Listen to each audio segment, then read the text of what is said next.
Assalamualaikum warahmatullahi wabarakatuh. Perkenalkan, saya Wenisa Zahra dari kelas BKI 2D. Di sini saya akan menjelaskan tentang syiar Uman Qoblana dan Mahadzab Sahabat. Syiar Uman Qoblana secara etimologi berarti mengalir, dan secara bahasa adalah tempat yang didatangi oleh orang-orang yang ingin minum dan dilintasi manusia untuk menghilangkan rasa haus mereka. Syariat juga dapat diartikan sebagai jalan yang lurus atau thoriqotun mustaqimatun. Para ulama menjelaskan bahwa syiar Uman Qoblana atau syariat sebelum kita, yaitu hukum-hukum yang telah disyariatkan untuk umat sebelum Islam yang dibawa oleh para nabi dan rasul terdahulu dan menjadi hukum untuk diikuti oleh umat sebelum adanya syariat Nabi Muhammad SAW. Secara harfiah, syiar Uman Qoblana adalah hukum-hukum Allah yang dibawa oleh para nabi dan rasul sebelum Nabi Muhammad SAW dan berlaku untuk umat mereka pada zaman itu. Pada dasarnya, syariat yang diturunkan itu untuk dijadikan pedoman hidup manusia sejak dahulu hingga masa-masa selanjutnya yang bersumber dari Allah Subhanahu wa Ta'ala. Namun, karena masa turun dan keadaan pemakaiannya berbeda, maka ketentuan-ketentuan dalam syariat itu juga mengalami penyesuaian. Oleh karena itu, di antara isi syariat tersebut ada yang berlaku terus untuk umat selanjutnya dan ada juga yang tidak. Kemudian, hujah syiar Uman Qoblana. Jika Al-Quran dan Sunnah yang sahih mengisahkan suatu hukum yang telah disyariatkan pada umat sebelumnya melalui para rasul, kemudian nas tersebut diwajibkan kepada kita sebagaimana diwajibkan kepada mereka, maka tidak diragukan lagi bahwa syariat tersebut ditunjukkan juga kepada kita. Dengan kata lain, wajib untuk diikuti, seperti firman Allah Subhanahu wa Ta'ala dalam surat Al-Baqarah ayat 183-nya. Pada ayat ini, Allah Subhanahu wa Ta'ala menerangkan bahwa Dia telah mensyariatkan agama kepada Nabi Muhammad SAW dan kaumnya sebagaimana Dia telah mewasiatkan pula kepada Nabi Nuh dan nabi-nabi yang datang sesudahnya, yaitu Nabi Ibrahim, Musa, dan Isa. Syariat yang diwariskan kepada Nabi Muhammad SAW dan nabi-nabi sebelumnya memiliki kesamaan dalam pokok-pokok akidah yang keimanan kepada Allah Subhanahu wa Ta'ala, risalah kenabian, dan keyakinan adanya hari pembalasan atau hari kiamat. Sebaliknya, apabila dikisahkan suatu syariat yang telah diterapkan kepada orang-orang terdahulu, namun hukum tersebut telah dihapuskan untuk kita, para ulama sepakat bahwa hukum tersebut tidak disyariatkan kepada kita. Lalu pendapat ulama telah dijelaskan di atas bahwa syariat terdahulu yang jelas dalilnya baik berupa penetapan atau penghapusan telah disepakati para ulama. Namun yang diperselisihkan adalah apabila pada syariat terdahulu tidak terdapat dalil yang menunjukkan bahwa hal itu diwajibkan pada kita sebagaimana diwajibkan pada mereka. Jumhur ulama Hanafiyah sebagaimana ulama Malikiyah dan Syafiyah berpendapat bahwa hukum tersebut disyariatkan juga pada kita dan kita berkewajiban mengikuti dan menerapkan selama hukum tersebut telah diceritakan kepada kita serta tidak terdapat hukum yang menaskannya. Alasannya, mereka menganggap bahwa hal itu termasuk di antara hukum-hukum Allah yang telah disyariatkan melalui para rasulnya dan ceritakan kepada kita, maka orang mukallaf wajib mengikutinya. Sebagian ulama mengatakan bahwa syariat itu kena atau menghapus syariat terdahulu, kecuali apabila dalam syariat terdapat sesuatu yang menetapkan. Namun, pendapat yang benar adalah pendapat pertama, karena syariat kita hanya menas yaitu syariat terdahulu yang bertentangan dengan syariat kita saja. Pembagian syiar Uman Qoblana. Pada dasarnya, syariat sebelum Islam dapat dikelompokkan menjadi 3 bagian. 3 bagian itu yaitu, yang pertama, apa yang disyariatkan kepada mereka juga ditetapkan kepada kita, umat Nabi Muhammad SAW. Penetapannya bisa melalui perintah melaksanakan. Contohnya, itu puasa dan qiyas. Yang kedua, apa yang disyariatkan kepada mereka tidak disyariatkan lagi kepada kita. Contohnya itu, disyariatkan kepada Nabi Musa, dosanya orang jahat tidak akan terhapus selain membunuh diri sendiri, dan pakaian yang terkena najis itu tidak suci kecuali dipotong bagian yang terkena najis tersebut. Yang ketiga, apa yang disyariatkan terdahulu itu dikisahkan dalam Al-Quran tetapi tidak dinyatakan secara jelas oleh syariat Nabi Muhammad SAW.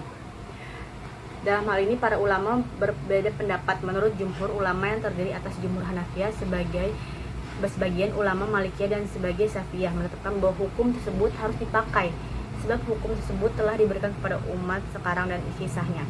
Sementara sebagian yang lain tidak mewajibkan mengamalkannya.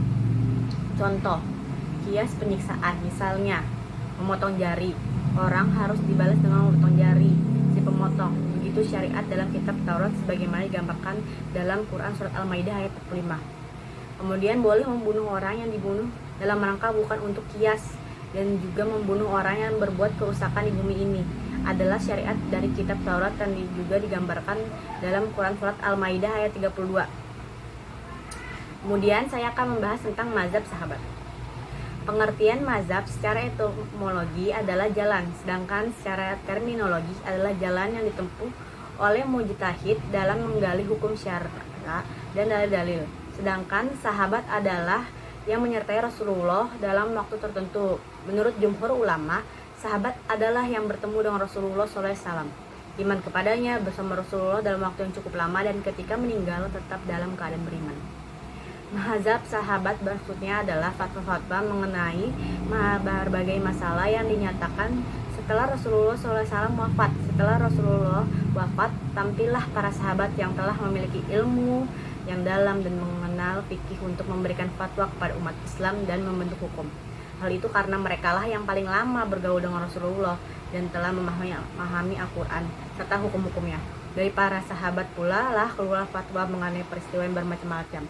Para mufti dari kalangan tabi'in dan tabi'id telah memperhatikan periwayatan dan pentakwilan fatwa-fatwa mereka. Di antara mereka ada yang memodifikasi bersama sunnah-sunnah Rasul, sehingga fatwa mereka dianggap sumber pembentukan hukum yang disamakan dengan nas. Bukan seorang mujtahid harus mengembalikan suatu permasalahan kepada fatwa mereka sebelum kembali kepada qiyas, kecuali kalau hanya pendapat perseorangan yang bersifat ijtihad, bukan atas nama umat Islam. Kemudian hujah mazhab sahabat dan pendapat ulama. Tidak diragukan lagi bahwa pendapat para sahabat dianggap sebagai hujah bagi umat Islam, terutama dalam hal yang tidak bisa dijangkau akal, karena pendapat mereka bersumber langsung dari Rasulullah SAW, seperti ucapannya Aisyah radhiyallahu anha.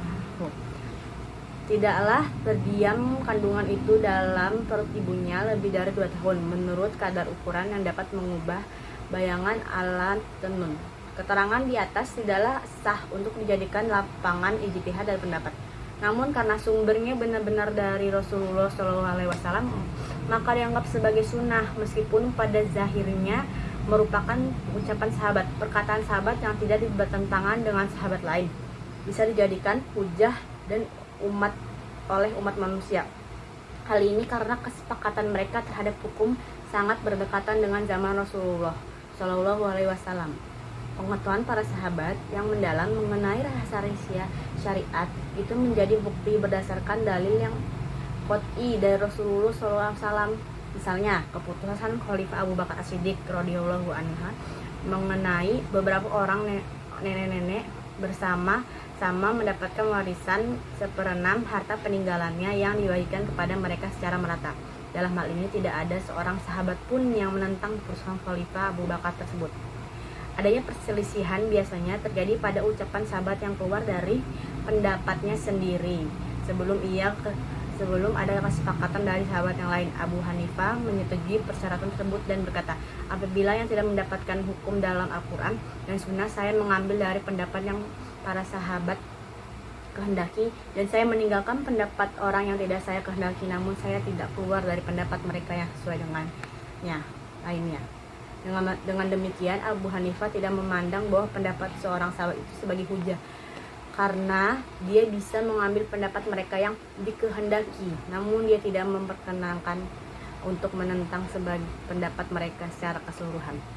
Dia tidak memperkenankan adanya kias terhadap suatu peristiwa, bahwa bahkan mereka mengambil cara nas menghapus atau menghilangkan terhadap berbagai pendapat yang terjadi di antara mereka. Maka kalau keluar dari pendapat mereka secara keseluruhan berarti telah keluar dari ijma mereka, sedangkan Imam Syafi'i berpendapat bahwa pendapat orang tertentu di kalangan sahabat tidak dipandang sebagai hujah, bahkan beliau memperkenalkan untuk menentang pendapat mereka secara keseluruhan dan melakukan ijtihad untuk mengistibatkan pendapat lain dengan alasan bahwa pendapat mereka adalah pendapat ijtihad secara seorang diri dari orang yang tidak mas'um, tidak terjaga dari dosa. Kemudian kedudukan mazhab sahabat sebagai sumber hukum. Kedudukan mazhab sahabat sebagai sumber hukum Islam dapat dibagi menjadi beberapa macam. Berikut pembagiannya. Ada mazhab sahabat yang berdasarkan sabda dan perbuatan serta ketetapan Rasulullah.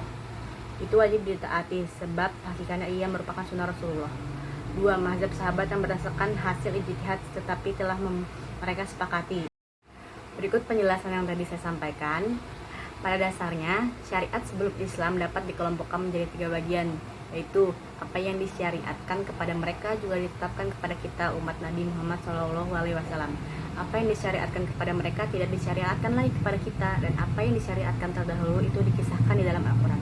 Sedangkan mazhab secara etimologi adalah jalan, secara terminologi adalah jalan ditempuh oleh mujtahid dalam menggali hukum syara dan dalil-dalil. Kedudukan mazhab sahabat sebagai sumber hukum Islam dapat dibagi menjadi 3 macam, yaitu mazhab sahabat yang berdasarkan sabda dan perbuatan serta ketetapan Rasulullah. Kemudian mazhab sahabat yang berdasarkan hasil ijtihad tetapi telah mereka sepakati ijma sahabi dapat dijadikan hujah, dan mazhab sahabat yang tidak mereka sepakati tidak dijadikan hujah dan tidak wajib diikuti. Sekian penjelasan dari saya, kurang lebihnya mohon maaf. Wassalamualaikum warahmatullahi wabarakatuh.